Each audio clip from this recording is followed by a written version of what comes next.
أيها الذين آمنوا صلوا عليه وسلموا تسليما اللهم صل على سيدنا محمد وعلى آل سيدنا محمد وبارك وسلم رب اشرح لي صدري ويسر لي أمري واحلل عقدة من لساني يفقهوا قولي. நிறைந்த நல்வாழ்வை நித்தமும் நல்கிக் கொண்டிருக்கும் வல்லோன் அல்லாஹ் ஒருவனுக்கே புகழ் அனைத்தும் உண்டாகுக.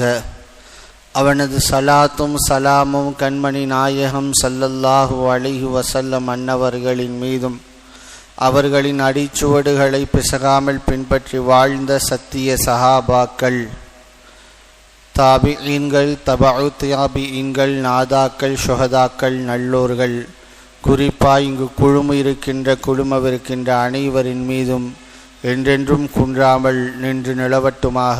ஆமீன். கண்ணியத்திற்குரிய அல்லாஹ்வின் நல்லடியார்களே, மனித வாழ்வில் தவிர்க்க முடியாத பல்வேறு விஷயங்களில் ஒன்றுதான் தூங்குகின்ற போது நாம் காணுகின்ற கனவுகள் என்பன. நாம் விரும்பினாலும் விரும்பாவிட்டாலும், நமக்கு பிடித்திருந்தாலும் பிடித்திருக்காவிட்டாலும், நல்லதாக இருந்தாலும் கெட்டதாக இருந்தாலும், தூங்குகிற போது சில காட்சிகள் வந்துவிட்டால், கனவாய் தோன்றிவிட்டால் அதை பார்த்துத்தான் ஆக வேண்டும். காரணம், அவைகள் நம்முடைய விருப்பத்திற்கு உட்பட்டவைகள் அல்ல, நம்முடைய சக்திக்கு உட்பட்டவைகள் அல்ல. நம்முடைய சக்தியை மீறி பல்வேறு காரணங்களால் அவைகள் நம் தூக்கத்தில் உண்டாகப்படுகின்றன. எனவே அவைகளை பார்த்தாக வேண்டும். விஞ்ஞானத்தில் உச்சத்தில் இருக்கக்கூடிய இந்த அறிவியல் உலகிலும் கூட அறிவியலாளர்கள் கனவை குறித்து ஆய்வு செய்கிற போது அதில் தீர்க்கமான முடிவை, ஒரு தெளிவான விளக்கத்தை அவர்களால் கொடுக்க முடியவில்லை. சில பேர் கனவு என்கிற ஒன்றே அது பிரம்மை, அது இல்லாத ஒன்று என்று சொல்கிறார்கள். சில அறிவியலாளர்கள் மனிதன் அன்றாட வாழ்வில் எதை குறித்து அதிகம் யோசிக்கிறானோ சிந்திக்கிறானோ அவைகள்தான் கனவில் காட்சிகளாய் விரிகின்றன, எனவே அதை பொருட்படுத்த தேவையில்லை என்று சொல்லுபவர்களும் உண்டு. இப்படி பல்வேறு விளக்கங்கள் கனவை குறித்து ஆய்வு செய்தவர்கள் விஞ்ஞானிகள் சொல்லியிருந்தாலும் தீர்க்கமான ஒரு தெளிவான முடிவை அவர்களால் எட்ட முடியவில்லை.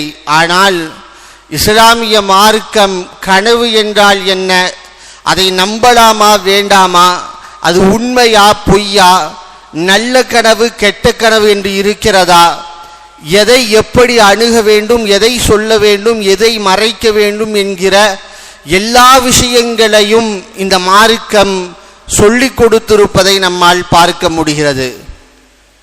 இஸ்லாமிய மார்க்கத்தின் கனவுலகத்தின் மாமேதையாய் அறியப்படக்கூடிய முஹம்மது இப்னு சீரின் ரஹ்மத்துல்லாஹி அலைஹி அவர்கள் மனிதனுக்கு தோன்றக்கூடிய கனவுகளை 3 வகையாய் பிரிக்கிறார்கள். முதல் வகை ஹதீசுன் நஃப்ஸ், உள்ளத்தில் இருந்து ஏற்படக்கூடிய சில காட்சிகள், உள்ளத்தின் தூண்டுதலாய் உண்டாகக்கூடிய கனவுகள்.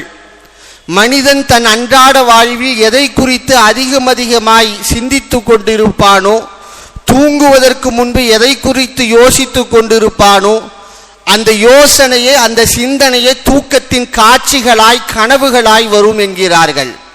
ஒருவன் ஒரு தினத்திலே காவல் நிலையத்திற்கு சென்று வந்திருக்கிறான், அதை குறித்தே யோசித்து கொண்டிருக்கிறார். தூங்கினால் அது சம்பந்தப்பட்ட காட்சிகள் வரும். ஒருவர் இன்னொருவரோடு சண்டையிட்டிருக்கிறார், பிரச்சனையை உண்டாக்கி இருக்கிறார், அதை குறித்தே யோசித்து கொண்டிருந்தால் தூக்கத்தில் அவரிடத்தில் சண்டையிடுவதைப் போலவே பிரச்சனை செய்வதைப் போலவே காட்சிகள் வரும்.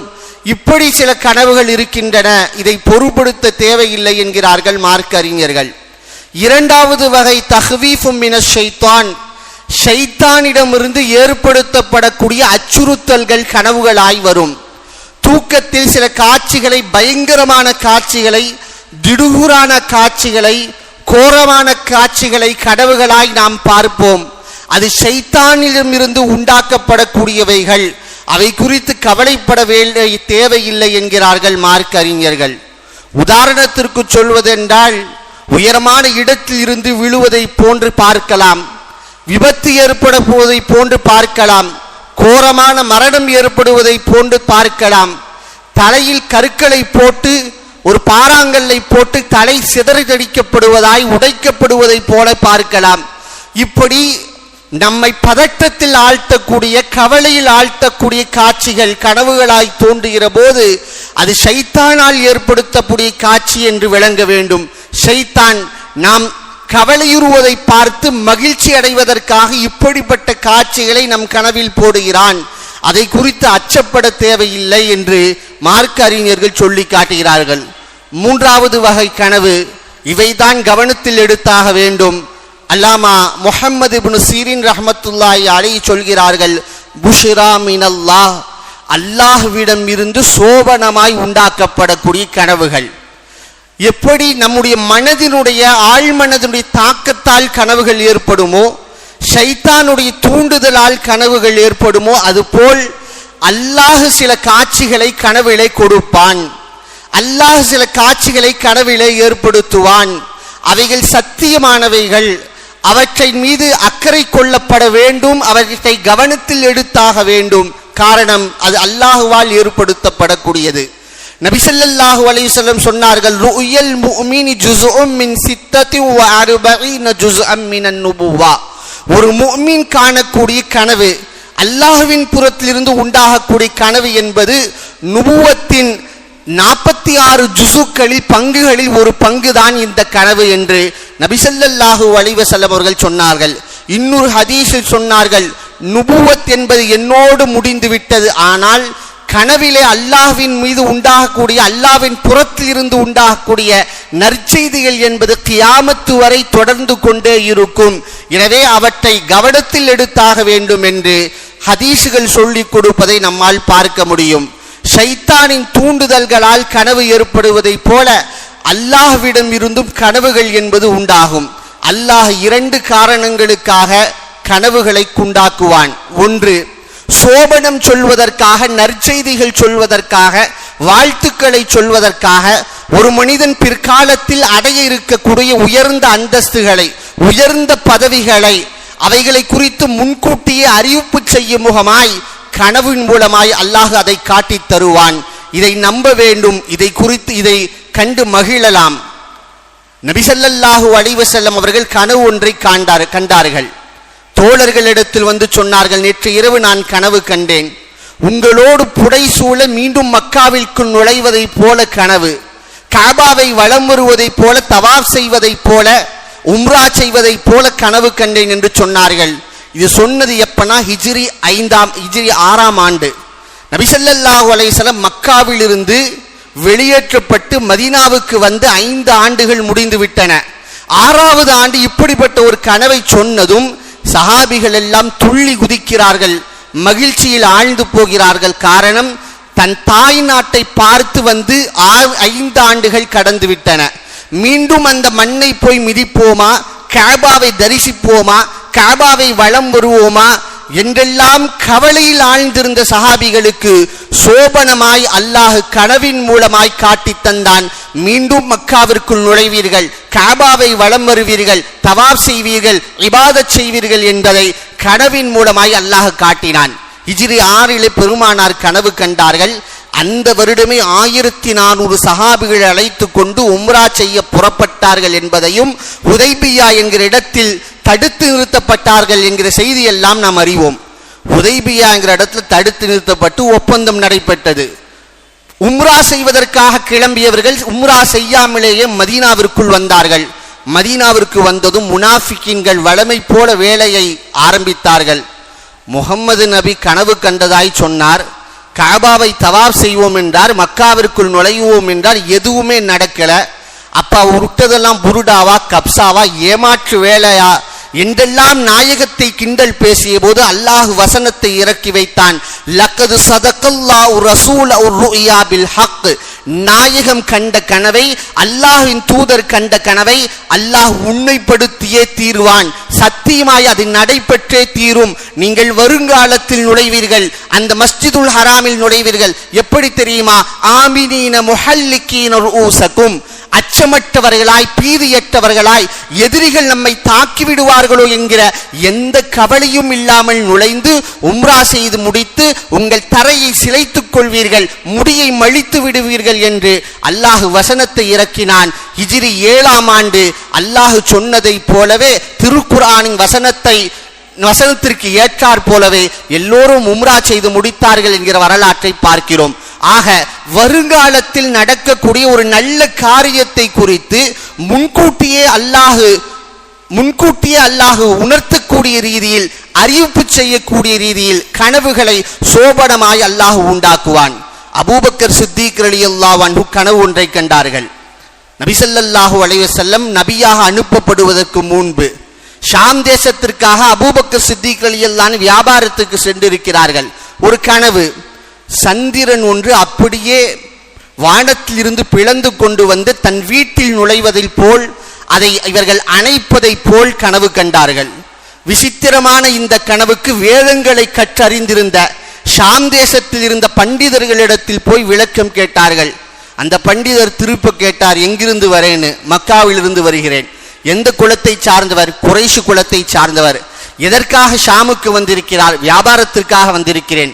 எல்லாவற்றையும் கேட்டுவிட்டு அந்த பண்டிதர் திருப்ப சொன்னார், இன் சதகல்லாஹு ருயாக ஃபஇன்னஹு யுபஅஸு நபிய்யுன் மின் கௌமிக தகூது வஸீரஹு ஃபி ஹயாத்திஹி வ கலீஃபதஹு மின் பஅதி வஃபாத்திஹி.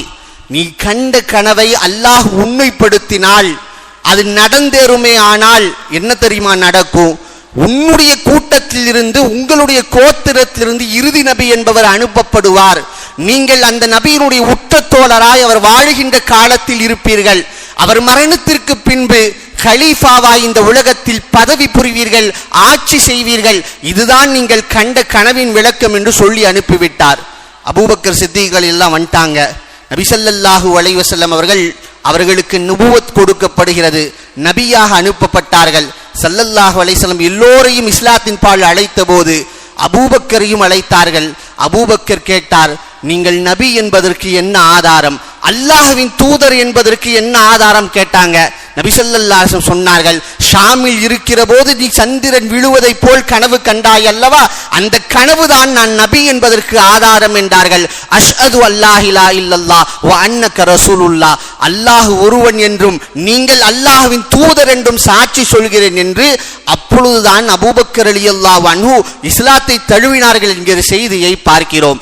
பிற்காலத்தில் அபூபக்கர் ரலியல்லாஹு அன்ஹு அவர்கள் இஸ்லாத்தை ஏற்றுக்கொள்வார்கள் என்பதும், நாயகத்தின் உற்ற தோழராய் இருப்பார்கள் என்பதும், ஒரு கலீஃபாவாக பதவி வகிப்பார் என்பதும், இவைகள் அனைத்தையும் நடைபெறுவதற்கு பல ஆண்டுகளுக்கு முன்பாகவே கனவின் மூலம் அல்லாஹ் காட்சி கொடுத்தான், காட்சிப்படுத்தினான் என்றால் இதைத்தான் அறிஞர் பெருமக்கள் சொல்கிறார்கள். அல்லாஹ்வின் புறத்திலிருந்து உண்டாக்கப்படக்கூடிய கனவுகள் என்பது 2 காரணங்கள். ஒரு காரணம் நமக்கு சுபச்செய்தி சொல்லும் முகமாய், வாழ்த்துக்களை சொல்லும் முகமாய், வருங்காலத்தில் அடைய இருக்கக்கூடிய உயர்ந்த பதவிகளை குறித்து முற்கூட்டியே சொல்லும் முகமாய் அல்லாஹ் இப்படி கனவுகளை உண்டாக்குவான் என்கிறார்கள். 2வது காரணம், நாம் கவனத்தில் எடுத்தாக வேண்டிய காரணம், அல்லாஹ் ஏன் தெரியுமா முஃமின்களுக்கு கனவை உண்டாக்குவான்? நம்மை எச்சரிக்கை செய்வதற்காக கனவை உண்டாக்குவான். ஒரு மனிதர் சாலிகான மனிதராய் இருக்கிறார், நல்ல மனிதராய் இருக்கிறார். ஆனாலும் சின்னதாய் ஒரு குறை அவருடைய வாழ்க்கையில் இருக்கிறது. இந்த குறையை திருத்த வேண்டும் என்று ரப்புல் ஆலமீன் முடிவு செய்து விட்டால் கனவை கொடுத்து அல்லாஹ் அவரை எச்சரிப்பான். இப்னு உமர் ரலியல்லாஹு அன்ஹு அவர்கள் சொல்கிறார்கள், தூக்கத்தில் மஸ்ஜிதிலே நான் படுத்துறங்கினேன். அப்பொழுது கனவு ஒன்றை கண்டேன். அந்த கனவுல 2 மலக்குமார்கள் வந்தார்கள் என்னிடத்தில். என்னை அழைத்து கொண்டு சென்றார்கள். இருவரின் கரத்திலும் வளைந்திருந்த ஒரு இரும்பு குச்சிகள் இருந்தன. அவர்கள் நரகத்திற்கு அழைத்து சென்றார்கள். நரகத்தை நோக்கி செல்வதை பார்த்த நான், அல்லாஹும்ம இன்னி அஊது பிக மின் ஜஹன்னம், யா அல்லாஹ் நரகத்திலிருந்து என்னை காப்பாற்று, நரகத்திலிருந்து என்னை காப்பாற்று என்று அல்லாஹ்விடத்தில் பிரார்த்தித்துக் கொண்டே இருந்தேன். அப்பொழுது மூன்றாவதாய் இன்னொரு மலக்கு வந்தார். வந்து என்னை பார்த்து சொன்னார், லன் துரா, நீங்கள் பயப்பட வேண்டாம், அச்சப்பட வேண்டாம், கவலைப்பட வேண்டாம் என்றார்கள். அப்படியே என்னை குடிச்சு இழுத்துட்டு நரகத்தின் விளிம்புக்கு போய் நிறுத்தினார்கள். நரகத்தில் பார்த்தேன், நான் உலகத்தில் பார்த்து பழகிய பேசிய சில மனிதர்களை அந்த நரகத்தில் தத்தளித்துக் கொண்டிருப்பதை பார்த்தேன். சில குறைஷிகள் சங்கிலியால் பிணைக்கப்பட்டு தலைகீழாய் தொங்குவிடப்பட்டு வேதனை செய்யப்பட்டு கொண்டிருப்பதை பார்த்தேன். இதை பார்த்து கொண்டிருந்த போது என்னை பின்னால் இழுத்துட்டு போயிட்டாங்க. கனவு முடிந்து விட்டது. நான் என் சகோதரி ஹப்ஸா ரலியல்லாஹு அன்ஹா, நாயகத்தின் துணைவியார், இப்னு உமர் ரலியல்லாஹு அன்ஹு அவர்களுக்கு அக்கா, அவர்களிடத்தில் போய் கண்ட காட்சிகளை கனவை கூறி பெருமானாரிடத்தில் இதற்குண்டான விளக்கத்தை பெற்றுத்தா என்று சொல்லிவிட்டேன். நபிகள்னார் வந்தார்கள். ஹப்ஸா ரலியல்லாஹு அன்ஹா நான் கண்ட கனவுகளை எல்லாம் சொல்ல நபி ஸல்லல்லாஹு அலைஹி வஸல்லம் கேட்டுவிட்டு சொன்னார்கள், இன்ன அப்துல்லாஹி ரஜுலுன் சாலிஹுன் லவ் கான யுஸல்லி மினல் லைல். அப்துல்லா இப்னு உமர் நல்ல மனிதர்தான், ஆனால் அவர் இரவு நேரத்தில் கொஞ்சம் பகுதி துளட்டும் என்று சொன்னார்கள். நல்ல மனிதர்தான், ஆனால் இரவு வணக்கத்தை செய்யாமல் இருக்கிறார், இரவுகளை கொஞ்சம் அவர் விழித்திருந்து வணங்க வேண்டும் என்று சொல்லி என்றார்கள். இந்த ஹதீஸை அறிவிக்கக்கூடிய அறிவிப்பாளர்கள் சொல்கிறார்கள், என்றைக்கு அப்துல்லா இப்னு உமர் ரலியல்லாஹு இந்த வார்த்தைகளை பெருமானார் சொல்லி கேட்டார்களோ அன்றிலிருந்து அவர்கள் வஃபாத்தாகிற வரைக்கும் இரவிலே கொஞ்ச நேரம் மட்டும்தான் தூங்குவார்களாம். அவர்கள் மீது எல்லா பகுதிகளிலும் நிலைத்திருந்து வணங்குபவர்களாய் வணக்கத்தில் திளைத்திருந்தவர்களாய் மாறி போனார்கள். அவரிடத்தில் இருந்த குறையை திருத்துவதற்காக, அந்த குறையை சுட்டி காட்டுவதற்காக அல்லாஹ் கனவை உண்டாக்கினான் என்கிற செய்தியை பார்க்கிறோம். இப்படி கனவு என்பது அல்லாஹ்வின் புறத்திலிருந்து உண்டாக்கப்படுகிற போது ஒன்று சோபனமாய் இருக்கலாம், அல்லது நம்மை திருத்துவதற்காக எச்சரிக்கையாய் இருக்கலாம் என்பதை கவனத்தில் கொண்டாக வேண்டும். கனவின் விஷயத்தில் இன்றைக்கு நிறைய பேர் செய்யக்கூடிய தவறு என்ன தெரியுங்களா? எந்த கனவு கண்டாலும் அதை அடுத்தவரிடத்தில் சொல்வது. மார்க்கம் இதை சொல்லிக் கொடுக்கவில்லை. எதை கண்டாலும் அது நல்ல கனவாக இருக்கலாம், கெட்ட கனவாக இருக்கலாம், உடனடியாய் தூக்கத்திலிருந்து விழித்தவுடன் எழுந்தவுடன் வீட்டில் இருக்கக்கூடிய எல்லாத்தையும் சொல்லிடுவார். பார்ப்பவர்கள் பழகிய நண்பர்களிடத்தில் சொல்லிவிடுவார். மார்க்கம் சொல்கிறது, கெட்ட கனவை காண்பீர்களே ஆனால், அதாவது உங்களை அச்சுறுத்தலுக்கு உள்ளாக்கக்கூடிய, பயத்திற்கு உள்ளாக்கக்கூடிய, கவலையுறச் செய்யக்கூடிய எந்த கனவை பார்த்தாலும் யாரிடத்திலும் சொல்லாதீர்கள் என்று மார்க்கம் சொல்கிறது. அதே சமயத்தில் நல்ல கனவுகளை பார்த்தால், எது நமக்கு வாழ்த்துக்களை போல தோன்றுகிறதோ அது போன்ற நல்ல கனவுகளை பார்த்தால் நம்முடைய நலனில் அக்கறை கொண்டவர்களிடத்தில் மாத்திரம் சொல்ல வேண்டும், எல்லோரிடத்திலும் சொல்லக்கூடாது என்கிறது. குர்ஆன் இதை தான் சொல்லிக் கொடுக்கிறது. யூசுப் அலைஹிஸ்ஸலாமுடைய வரலாற்றில் அல்லாஹ் யூசுப் நபி கண்ட கனவை சொல்லுவான். யூசுப் அலைஹிஸ்ஸலாம் சிறு பிள்ளையாய் இருந்த போது சூரியனும் சந்திரனும் 11 நட்சத்திரங்களும் அவர்களுக்கு சஜிதா செய்யும்படி கனவு கண்டார்கள். தந்தையிடத்தில் வந்து யாக்கூப் அலைஹிஸ்ஸலாம் இடத்தில் வந்து சொன்னாங்க. யாக்கூப் அலைஹிஸ்ஸலாம் கேட்டுவிட்டு உடனே சொன்ன வார்த்தை குர்ஆனில் அல்லாஹ் சொல்கிறான், யா புனைய லா தக்ஸுஸ் ருயாக அலா இஹ்வதிக், நீ கண்ட இந்த கனவை உன் சகோதரிடத்தில் சொல்லிவிடாதே. காரணம், நீ சொன்னேனா அவர்கள் உன் மீது பொறாமை கொண்டு, குரோதம் கொண்டு, விரோதம் கண்டு கைதா, உனக்கு எதிராய் சூழ்ச்சிகளை செய்து விடுவார்கள் என்று யாக்கூப் அலைஹிஸ்ஸலாம் அறிவுறுத்தினார்கள். சிறுவராய் இருந்தவர்கள் யூசுப் அலைஹிஸ்ஸலாம். சிறுவர்களை குறித்து நாம் அறிவோம், ஏதாச்சும் சொல்லி சொல்லாதப்பானா அதை தான் அந்த சிறுவன் போய் முதல்ல சொல்லுவாரு.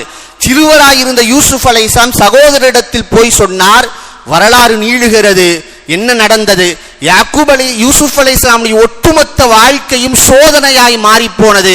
தான் கண்ட கனவை யாரிடத்தில் சொல்லக்கூடாதோ அவர்களிடத்தில் சொல்லியதற்கு பின்புதான், இந்த கனவை சொன்னதற்கு பின்புதான் சகோதரர்கள் தன்னுடைய தந்தையிடம் இருந்து யூசுப் அலைஹிஸ்ஸலாம் அவர்களை பிரித்தார்கள். ஆழமான கிணற்றிலே சகோதரர்கள் தள்ளிவிட்டார்கள். வீதியிலே ஒரு சந்தையிலே யூசுப் அலைஹிஸ்ஸலாம் அடிமையாக விற்கப்பட்டு அடிமை வாழ்க்கை வாழ்ந்தார்கள். 7 ஆண்டு காலம் அவர்கள் சிறைவாசம் அனுபவித்தார்கள் என்று அந்த சோதனை பட்டியலை படித்துக் கொண்டே அவருடைய வாழ்க்கையில் வருகிறோம் அல்லவா? அத்தனை சோதனைகளுக்கும் பின்புலமாயிருந்தது, முதல் காரணமாயிருந்து தான் கண்ட கனவை யாரிடத்தில் சொல்லக்கூடாதோ அவர்களிடத்தில் சொன்னது.